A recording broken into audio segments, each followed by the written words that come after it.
राज्यपाल महोदय का 5वां अभिभाषण पिछले 4 साल में किए काम और भविष्य की सरकार की नीति का दस्तावेज।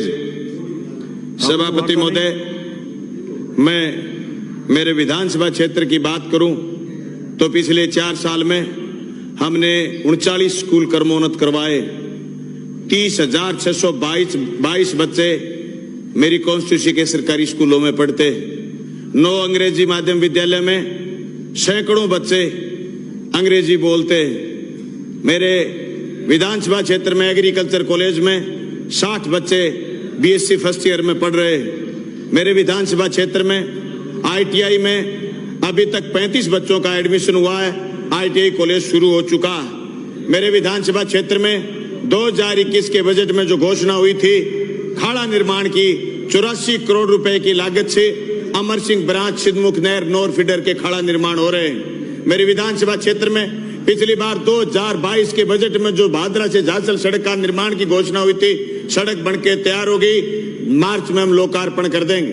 मैं चाहता हूं कि 1000 उपलब्धियां हैं, कमियां भी कुछ हैं, लेकिन मैं राजस्थान के नौजवान से और राजस्थान के किसान से कहना चाहता हूं, पिछले 2 दिन से 3 दिन से जो डिबेट राजस्थान की विधानसभा में हो रही है और कुछ लोग जिस तरीके से मंत्रियों के कमरों में झांक झांक के देख रहे हैं कि थोड़े दिन बाद हम यहां बैठेंगे और इस कुर्सी को इस हिसाब से, इस वस्तु स्थिति से लगाएंगे, तो मैं याद कराना चाहता हूं 5 साल पहले राजस्थान में क्या होता था। 18,000 स्कूल बंद करे गए थे। राजस्थान में बिजली के दाम बढ़ाने की नाकाम कोशिश करी गई थी। राजस्थान में आनंदपाल के एनकाउंटर के साथ राजस्थान के अंदर जिस तरीके के अपराध के नमूने पेश हुए थे, मैं वो सब बातें राजस्थान के नौजवान को बताना चाहता हूं। जिस तरीके से कर्मचारियों का हित करा गया था 2004 से लेकर के लगातार 2018 तक, वो एनपीएस को हमने वापस ओपीएस में करा। मैं राजस्थान की सरकार से कहना चाहता हूं, उस ओपीएस को और वर्धित करने की जरूरत है। राजस्थान रोडवेज और बिजली के कर्मचारियों तक लेके जाने की जरूरत है। मैं राजस्थान के मुख्यमंत्री जी से कहना चाहता हूं, जिस तरीके से आपने मुख्यमंत्री चिरंजीवी योजना को लागू करा, आपने लोगों को जुड़ने के लिए जो समय अवधि दी है, हम उसमें एक करेक्शन चाहते हैं, एक मांग करते हैं कि उसमें आप जोड़िए नए आदमी को प्रीमियम जमा कराने के 24 घंटे बाद वो मुख्यमंत्री चिरंजीवी योजना से इलाज ले सके। ऐसी परिस्थिति हमें पैदा करने की जरूरत है। मैं याद करना चाहता हूं, राजस्थान के उस आखिरी आदमी को जो एसएमएस के चक्कर काटता था और जो कहता था किसी एमएलए से, किसी एमपी से कि मेरा डॉक्टर से इलाज करा दो, आज राजस्थान के अंदर ये परिस्थिति नहीं बची है। पिछले 2 साल में कोई एमपी और एमएलए के घर इलाज के लिए सिफारिश करने नहीं जाता। ये मुख्यमंत्री चिरंजीवी योजना की वजह से संभव हुआ। लेकिन मैं कहना चाहता हूं कि आप इसमें भी कुछ करेक्शन करने की जरूरत है। मेरी विधानसभा क्षेत्र का आदमी आया सांगानेर के एक पीयूष मेडिलाइट हॉस्पिटल में, वहां उस हॉस्पिटल की दूसरी ब्रांच और है। वो आदमी को एडमिट करने के बाद बोला, भोला भाड़ा आदमी देख करके, कि तेरा इलाज तो दूसरी जगह न्यूरो का होगा। उसका ऑपरेशन करा, वहां उससे पैसे ले लिए। सभापति महोदय, मैं मौके पर गया, मैंने पूछा, मेरे बाद तो उसने पैसे तो नहीं लिए, लेकिन उस आदमी से 99,000 रुपए पहले खोस लिए थे। इस तरीके की जो कमियां हैं उनको दुरुस्त करते हुए मुख्यमंत्री चिरंजीवी योजना को आगे बढ़ाने की जरूरत है। मैं कहना चाहता हूं कि ये जो पिछले साल में फसलों में जो तबाही आई थी और फसल बीमा योजना, प्रधानमंत्री फसल बीमा योजना में पिछले 4 साल में मेरी विधानसभा क्षेत्र में काम हुआ। सभापति महोदय, मेरे पूरे जिले में आप ताजुब करोगे 3400 करोड़ रुपए फसल बीमा क्लेम मिला और मेरी कॉन्स्टिट्यूशन में 1266 करोड़ रुपए फसल बीमा क्लेम मिला।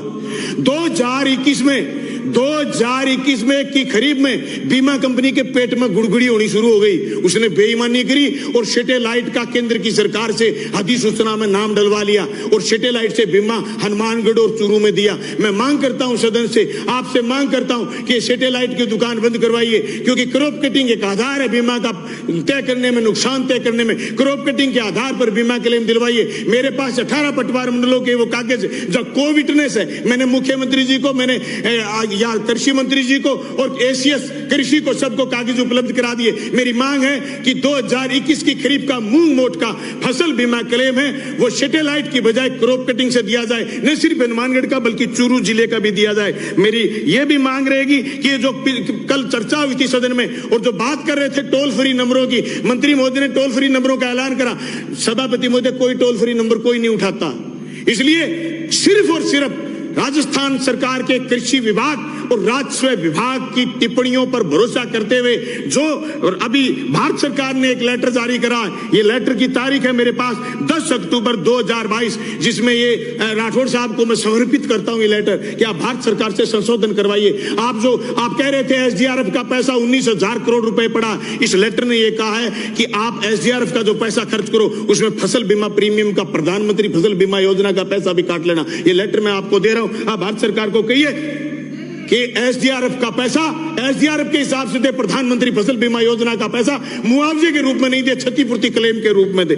सभापति महोदय, मैं बात करना चाहूंगा मेरे विधानसभा क्षेत्र समेत राजस्थान का हिस्सा जो वाया हरियाणा हमें CP4 और CP5 पर पानी मिलता है, जो BBMB में पानी तय हो गया वो पानी हरियाणा और पंजाब हमारा पानी गटक जाते हैं क्योंकि टैल के आदमी की मौत होती है। टैल पर यह दिक्कत आती है कि उसको उसके हिस्से का पानी नहीं मिल पाता। सभापति महोदय, हमारी मांग पुरजोर मांग मैंने बार बार सदन में मांग करी, जो BBMB में हमारा हिस्सा तय हो जाए वो हमारे खेतों तक पहुंचे, भादरा नोर की नहरों तक पहुंचे। हम मांग करते हैं कि जो दो महीने लगातार बरसात हुई पिछले दिनों, हरियाणा में इतना पानी बरसात का एक्स्ट्रा पानी था जो O2 हेड से होते हुए घग्गर नदी में डाला गया, उसको सरकार DPR बनाए और उसको नौर, भादरा और तारानगर के और चूरू के उन गांवों तक पानी लेकर के आए जहां आज भी पानी की दिक्कत है। मैं मांग करता हूं जो खाड़ा निर्माण 2004, 5, 6, 7, 8 में इनके कार्यकाल में, राठौड़ साहब के कार्यकाल में जो खाड़ा निर्माण हुआ, घटिया खाड़ा निर्माण हुआ, वो घटिया खाड़ा जो टूट गए, आज हमारा पानी वहां खेतों तक नहीं पहुंच पाता है। सरकार नया बजट दे और नए खाड़े बनाए। मैं मांग करता हूं कि हमारे इस बजट में राजस्थान की सरकार इस बात की घोषणा करेगी। मैं मांग करना चाहता हूं कि सिंचाई विभाग में जो अभी चुनाव होते हैं, ये चुनाव किसान के विरोधी है, इसलिए सरकार चुनाव बंद करके मैट, चौकीदार, बैलदार की नियुक्ति करे और जयन खेत की नहर की रखवाली करते हैं। सभापति महोदय, जयन का काम तकनीकी काम है, उसका काम नहर की रखवाली करना नहीं है, इसलिए जयन से रखवाली करवाने की बजाय मैट, चौकीदार, बैलदार की नियुक्ति सरकार करेगी। मैं सामाजिक सुरक्षा की दायरे को विस्तृत करने की मांग करता हूं। विकलांगों की पेंशन जो पिछले दिनों मिल रही है इसको बढ़ा करके 5,000 रुपए करे और मैं ये चाहता हूं कि जिन के कर्मचारी बेटे और बेटियां हैं उनको जो सामाजिक सुरक्षा में पेंशन नहीं मिलती है, सरकार इसको ठीक से करे।